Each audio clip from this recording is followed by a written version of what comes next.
RT के meeting में जाएंगे, जिसके अंदर से हम उम्मीद करेंगे कि हमारे तरफ से फाइट करने के लिए हमारे अफसर भाई आए और रक्षा वालों का जो हक है वो लड़के लेके आए, क्योंकि वहाँ लड़ेंगे तो हमको हक मिलेगा, लड़ेंगे तो हमारी जीत होगी और लड़ेंगे तो हम अच्छी जिंदगी गुजारेंगे। फिर औरंगाबाद के लेवल के ऊपर अफसर खान के अलावा बेहतर कोई नहीं है।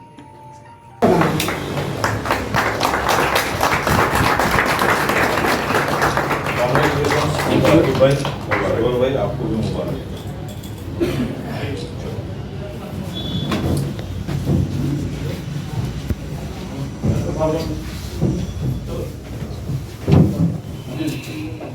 एक मिनट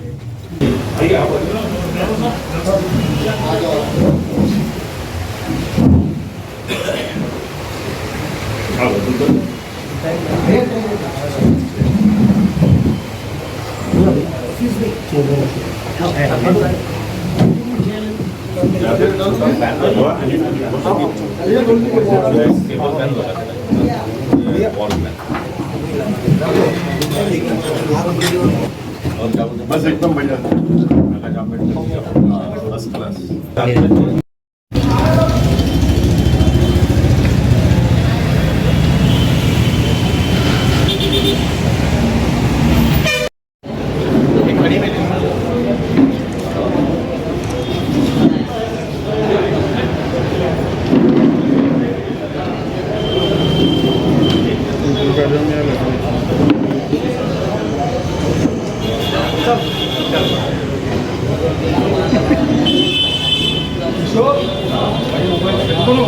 ऑफिस की ओपनिंग हुई।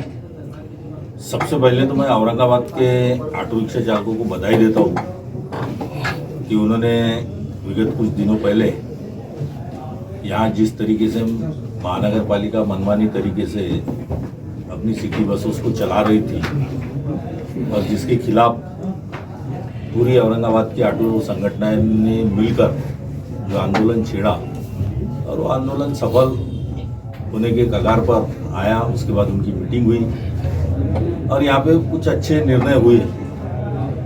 इसलिए मैं औरंगाबाद के सभी ऑटो रिक्शा चालकों को और यहाँ के इनको सबको संभाल कर लेके चलने वाले हमारे लतीफ़ भाई, सरवर भाई कैप्टन, इनको बधाई देता हूँ। और ऑटो रिक्शा चालकों की अनेक समस्याएं जो है वो सारी समस्याओं को निजात दिलाने का काम इस कार्यालय के माध्यम से होने जा रहा है।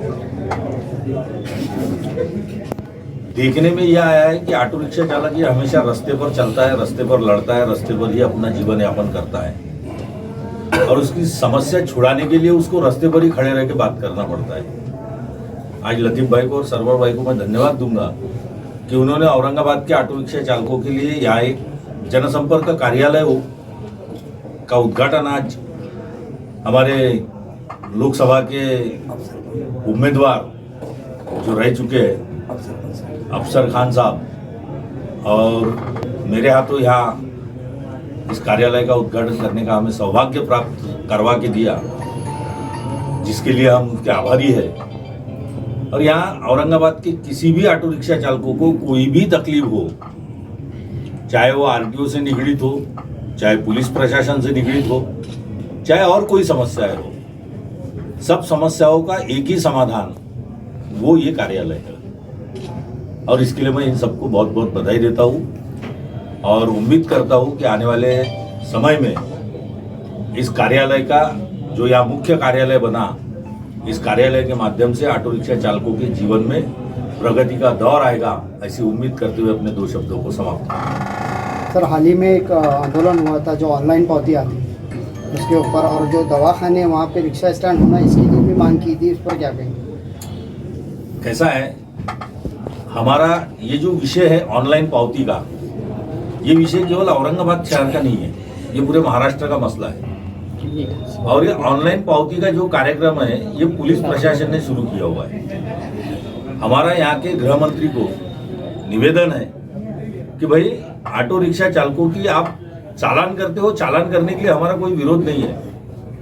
अगर वो ऑटो रिक्शा चालक गलती में है तो उसका निश्चित रूप से आप चालान कीजिए, आप उसके कार्रवाई कीजिए, क्योंकि हमारे संगठन का यही कहना हमेशा रहता है कि जो कायदे में रहेगा वो फायदे में रहेगा। अगर हमारा ऑटो रिक्शा चालक अगर कहीं कोई गलती करता है तो आप निश्चित उस पर कार्रवाई कीजिए। पर देखने में यह आया है कि पुलिस अपने तरीके से अपनी मनमानी करती है।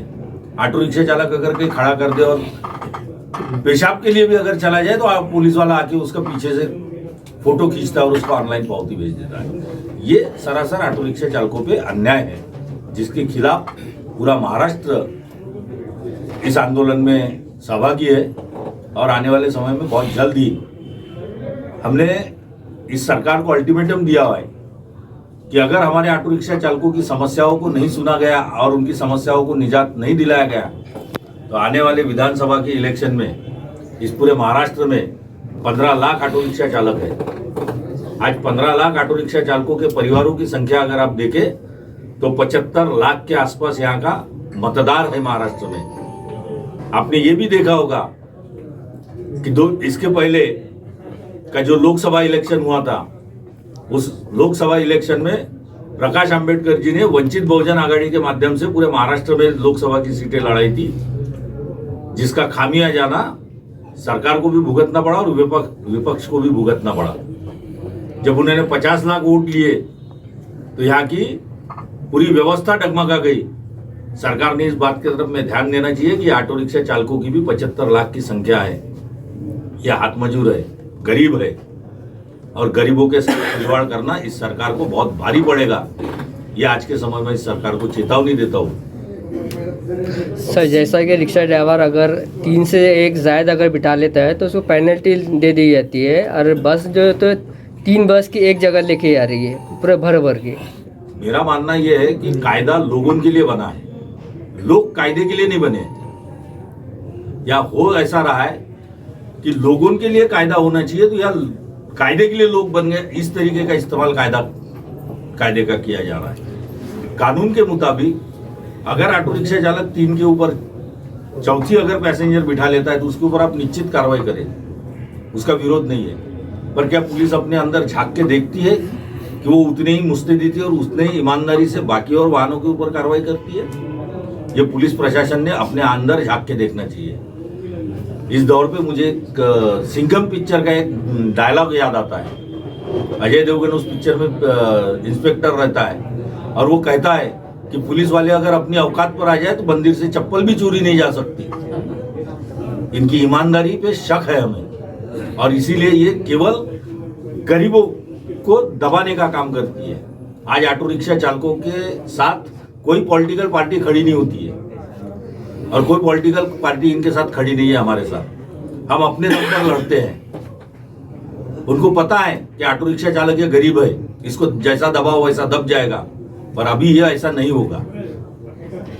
हमारी पुलिस प्रशासन से भी ये विनंती है कि भाई उन्होंने कार्रवाई करना तो कार्रवाई समान रूप से कार्रवाई होनी चाहिए। ये नहीं कि ऑटो रिक्शा चालकों पे ही कार्रवाई करे और बस वालों को खुला छोड़ दे। क्या वो कानून के दायरे में नहीं आते? यहाँ के महानगर पालिका ने भी सोचना चाहिए कि बस ऑटो रिक्शा को स्टैंड देने चाहिए, बसेस को स्टॉपेज देने चाहिए। तो यहाँ मनमानी तरीके से औरंगाबाद में चल रहा है कि बसेस ऑटो रिक्शाओं के स्टॉप पर जाके खड़ी होती है और वहां से पैसेंजर लेके जाती है, और उसके खिलाफ अगर आंदोलन करे तो ऑटो रिक्शा चालकों पे कार्रवाई की जाती है। ये कहीं तो भी न्याय संगत नहीं है। इसके खिलाफ हम आवाज बुलंद करते रहेंगे। सर, ये परमिट को लेकर आपने आंदोलन किया था, तो क्या परमिट बंद होना चाहिए? देखिए, 92 से परमिट बंद थे, 97 से। उस समय शिवसेना बीजेपी की सरकार थी और उस दौर में स्वर्गीय प्रमोद नवलकर जी ये परिवहन मंत्री थे। नागपुर में अधिवेशन था और उस नागपुर के अधिवेशन में परमिट बंद करने की डिमांड हम ही लोगों ने की थी। तो उस समय प्रमोद नवलकर जी ने हमारे मोर्चे के पास आकर मोर्चे को संबोधित करते हुए ये कहा था कि मैं आज से और अभी से ही पूरे महाराष्ट्र में परमिट बंद करता हूँ। 97 में ये परमिट बंद हुए। उसके बाद 2014 में जब परमिट की आवश्यकता पड़ी, क्योंकि शहर विकसित होते गए, शहर बढ़ते गए, ऑटो रिक्शाओं की संख्या कम होती गई और प्राइवेट ऑटो रिक्शाओं की संख्या भरमार होती गई। हालांकि देखने में ये आता है कि प्राइवेट ऑटो रिक्शा जब खरीदता है आदमी तो उसको आरटीओ में एफिडेविट लिख के देना होता है कि मैं ये ऑटो रिक्शाओं से पैसेंजर कैरिंग नहीं करूंगा, मैं केवल अपने खुद के काम के लिए इसको इस्तेमाल करूंगा। पर देखने में ये आता था कि वो खुद के काम के लिए कम और पैसेंजर कैरिंग के लिए ज्यादा इस्तेमाल होता था। और इसीलिए फिर हमने उसका एक आंदोलन खड़ा किया और उस आंदोलन के माध्यम से हमने 2014 में परमिट ओपन करवाए। 2014 में परमिट दिए गए, 2017 में टोटल परमिट ओपन हो गए। हम आज की परिस्थिति को देखते हुए हमारी ये डिमांड है सरकार से और सरकार तक हमने पहुंचाई है कि भाई आज शहरों में ऑटो रिक्शाओं की संख्या ज़्यादा हो गई है, इसलिए अब परमिट को बंद कर देना चाहिए। महाराष्ट्र गवर्नमेंट ने उसका पूरा मसौदा तैयार करके सेंट्रल गवर्नमेंट को भेजा है ताकि उसके ऊपर बंदी आ सके। पर सेंट्रल में जो हमारे सम्माननीय परिवहन मंत्री है, सम्माननीय नितिन गडकरी जी, ये ऑटो रिक्शा चालकों के बहुत ही खिलाफ है। वो नहीं चाहते कि ऑटो रिक्शा चालक जिंदा रहे, वो चाहते हैं कि ई रिक्शा चलते रहे क्योंकि उनका खुद का प्रोडक्शन है। और उन्होंने कई बार कहा है कि मैं 20% पॉलिटिकल हूं और 80% बिजनेसमैन हूं। तो हमेशा अपने बिजनेस को डेवलप करने का काम कर रहे हैं। जनता के हितों से उन्हें कोई सरोकार नहीं है, ये हमारे देखने में आया है। सर अभी बीच में 2-3 दिन पहले घटना है, एक रिक्शा चालक कपड़े उतारता है लड़के के सामने, बदतमीजी करता है, ऐसा घटनाएं हमेशा घट रही है, तो क्या कहेंगे उसके बारे में? इस बारे में मैं ये कहना चाहूंगा कि ऐसे ऑटो रिक्शा चालकों का आरटीओ ने इमीडिएटली लाइसेंस और बैच ये कैंसिल कर देना चाहिए। उसका परमिट होगा, परमिट भी कैंसिल कर देना चाहिए क्योंकि करता कोई एक है और भुगतना सभी ऑटो रिक्शा चालकों को पड़ता है। एखाद्या ऑटो रिक्शा चालकों ने अगर कहीं किसी महिला के साथ छेड़छाड़ कर दी या एखाद्या ऑटो रिक्शा चालकों ने कहीं 376 का गुनाह कर दिया तो सारे ऑटो रिक्शा चालकों को उसी नजरिए से देखा जाता है।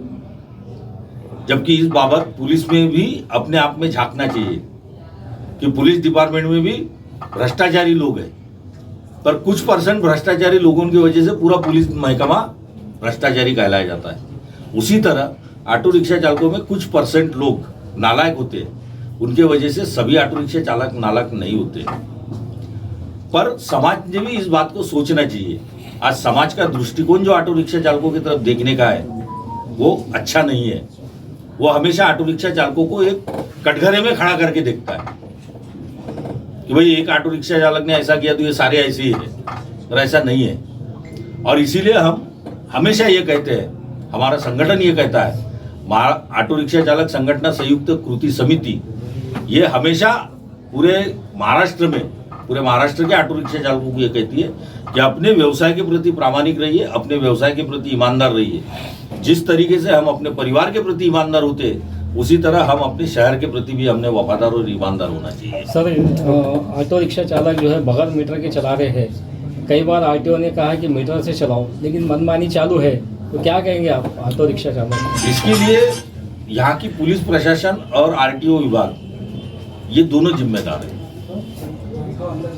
केवल बोलने से ऑटो रिक्शा मीटर से नहीं चलेगा, उसके लिए उस तरीके के तुमको सख्ती से कदम उठाने पड़ेंगे। अगर तुम ऑटो रिक्शा मीटर से चलाना चाहते हो तो भाई उसी तरीके से बस में तुम्हारी कैपेसिटी ठहराई गई है, 55 सीट की अगर कैपेसिटी है तो बस में भी 55 ही जाने चाहिए।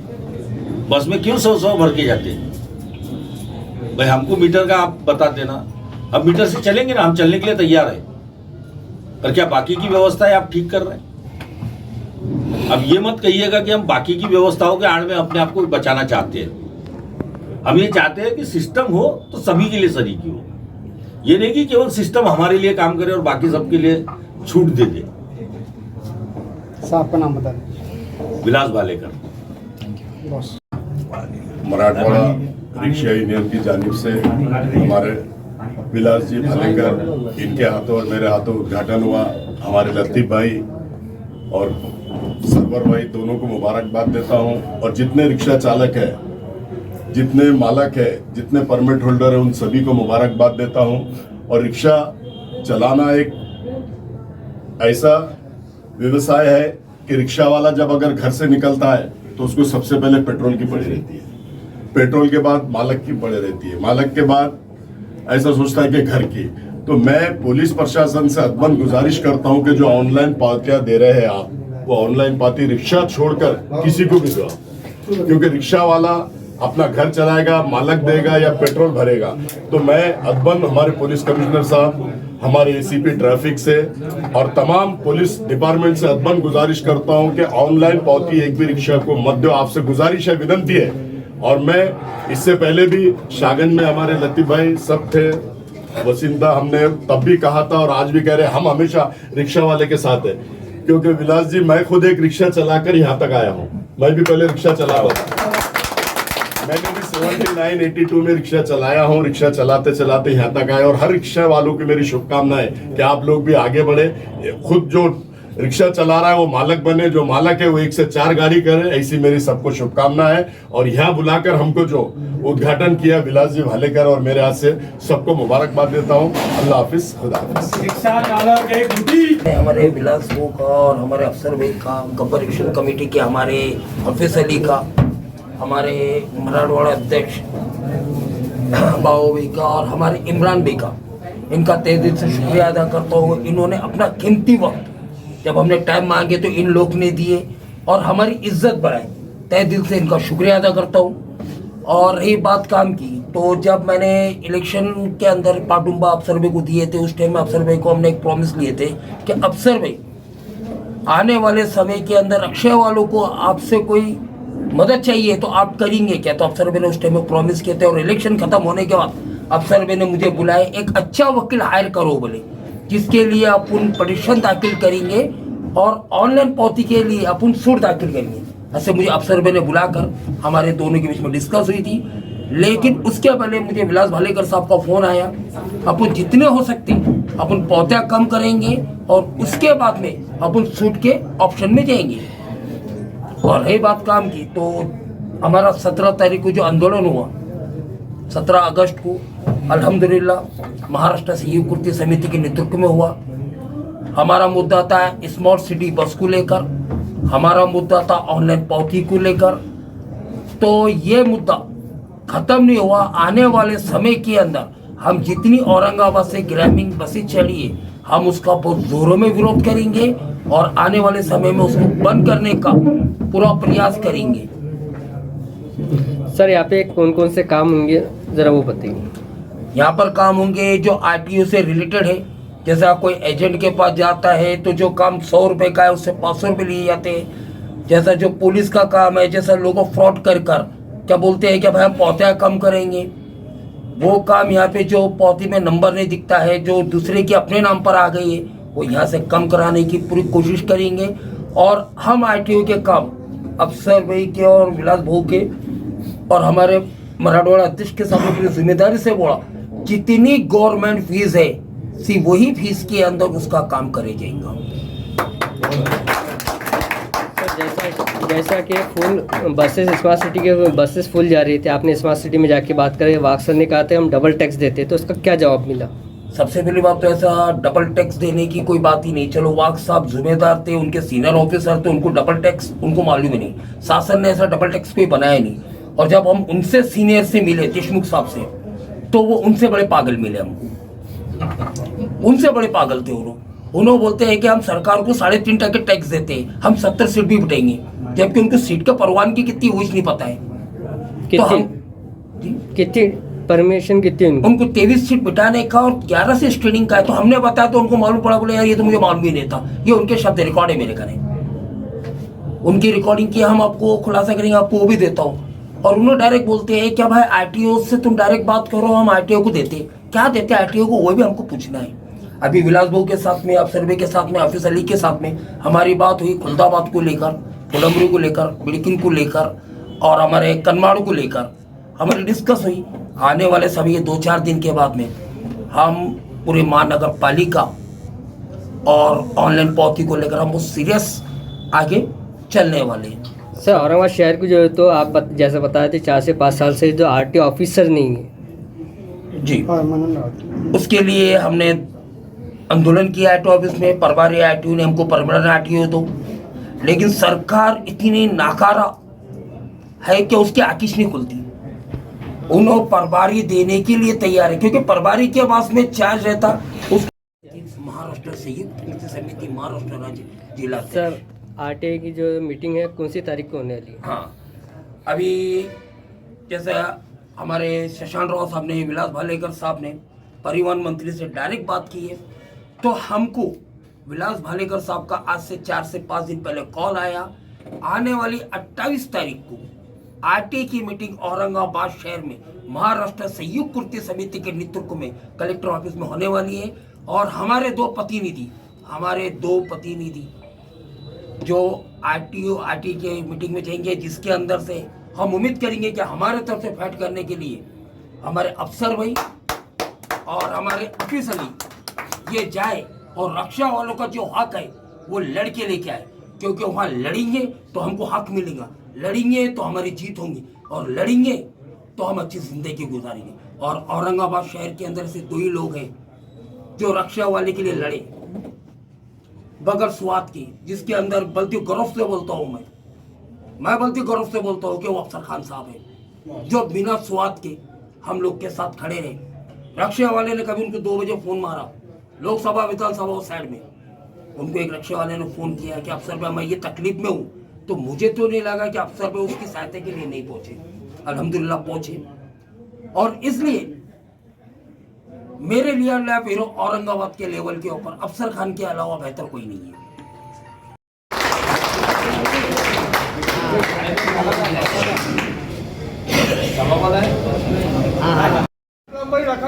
वो करेंगे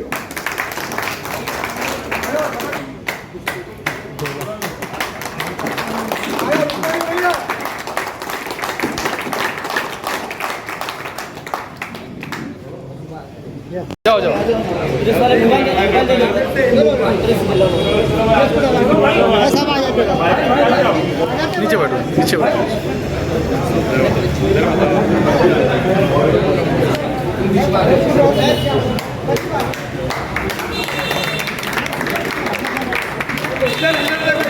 साहिद भाई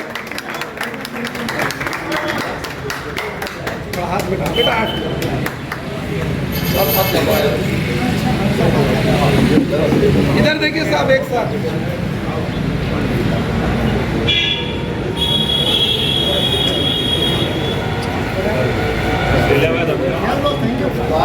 कुछ करा नहीं मिल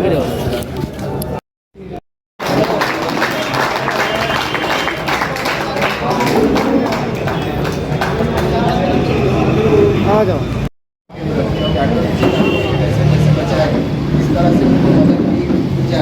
संगठन के माध्यम से इस उद्देश्य से निर्माण किया गया हुआ एमएससी इंटरप्राइजेस के नाम से अभी कार्यालय का उद्घाटन सम्मान्य भालेकर जी और अब्दुल जी के मौजूदगी में उद्घाटन, आप सभी की मौजूदगी में उद्घाटन समारंभ संपन्न होगा। मैं चाहता हूँ कि समारंभ की ओर बढ़ते रहे तथा कृति समिति जिला अध्यक्ष सम्मान्य शेख लतीफ जी करेंगे, ऐसे में उनसे गुजारिश करें। हम क्या कर रहे हैं? फोटो लेने आए ना आप पीछे आओ, थोड़ा पीछे आओ। लतीफ भाई इधर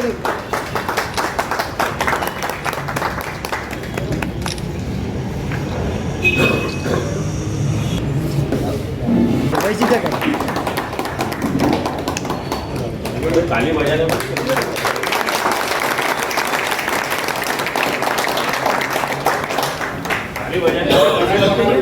कार्याध्यक्ष तथा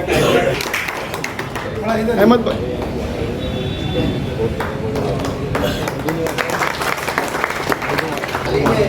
ऑटो रिक्शा चालक मालक संघटना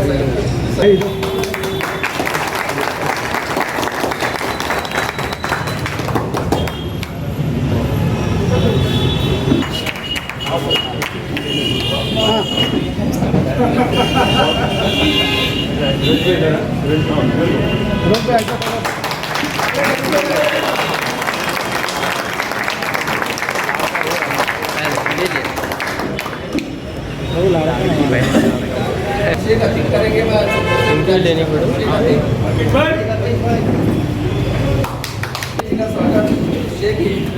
करेंगे ऐसे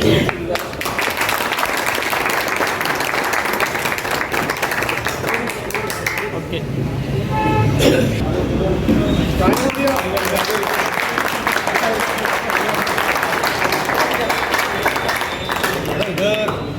इधर इधर इधर अपनी जल्दी का स्वागत सुरेश यादव जी करेंगे इसमें।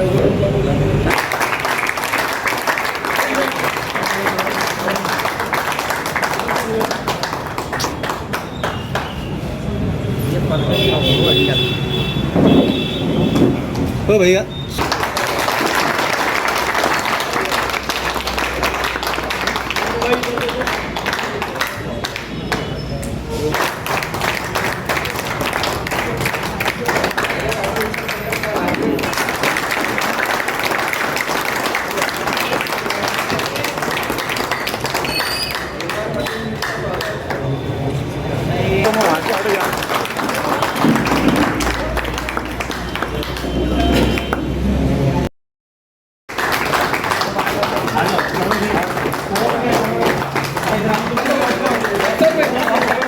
हाथ दे दो सर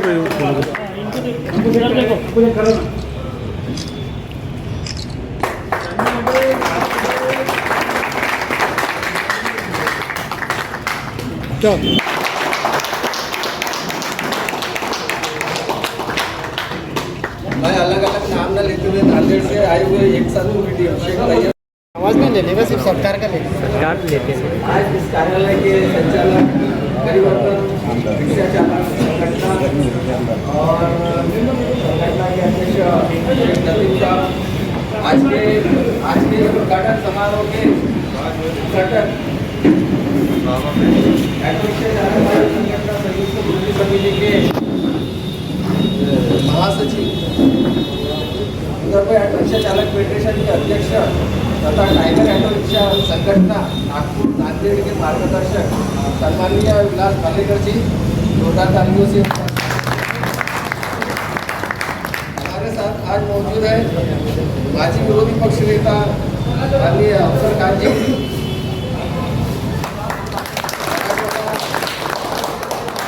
ऑटो रिक्शा चालक मला संघटना संयुक्त कृषि समिति मराठवाडा के अध्यक्ष संघटना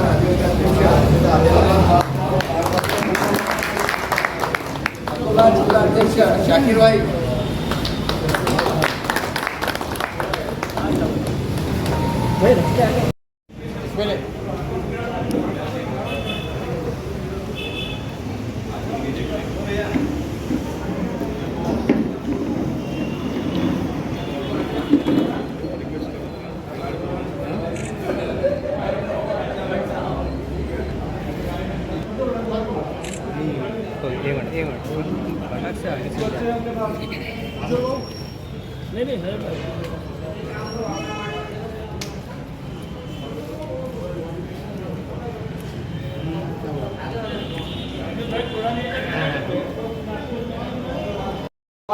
तुमको तो सामने से चलो अति भैया आला एक अभी आगे गए हैं, मैं आगे चले गए, मैं बुके लाने गया तो उनकी वेलकम के लिए। अरे यार बराबर तो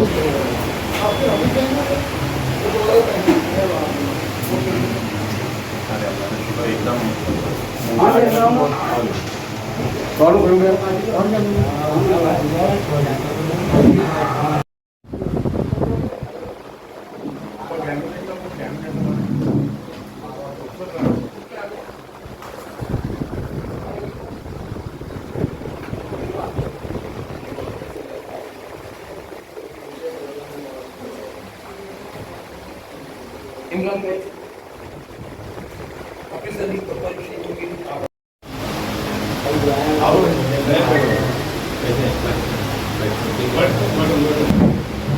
अरे आओ तो जुबैर में बॉम्बे में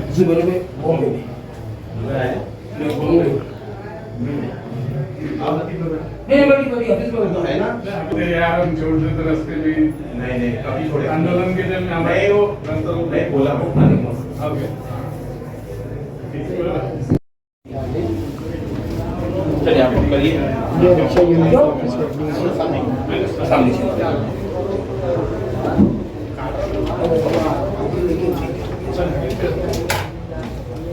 हे आपले भाऊ आहे का? हाँ इमरान भाऊ भाऊ इमरान भाऊचे भाऊ कुठे अरे वो श्रीकांत जोशी के बंगले पे। छोटा हो जाएंगे चलो अतिक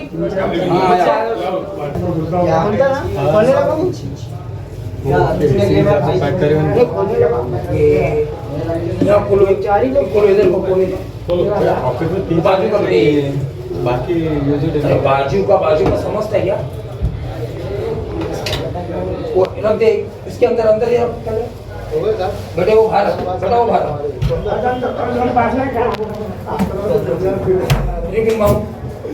बांधो, हाँ बांधो, चलो चलो चलो।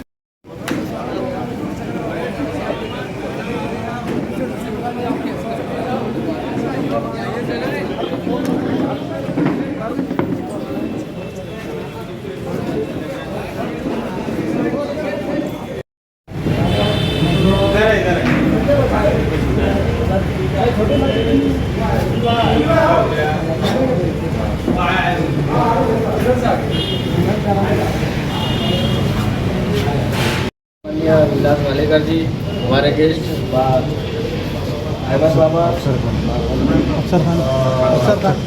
खान साहब और मौजूद तमाम मेरे साथियों, यह ऑटो रिक्शा चालकों के लिए सुविधा केंद्र है, जिसके माध्यम से आप अपने ऑटो का इंश्योरेंस या अन्य सभी काम है इस ऑफिस के माध्यम से कर सकते हैं।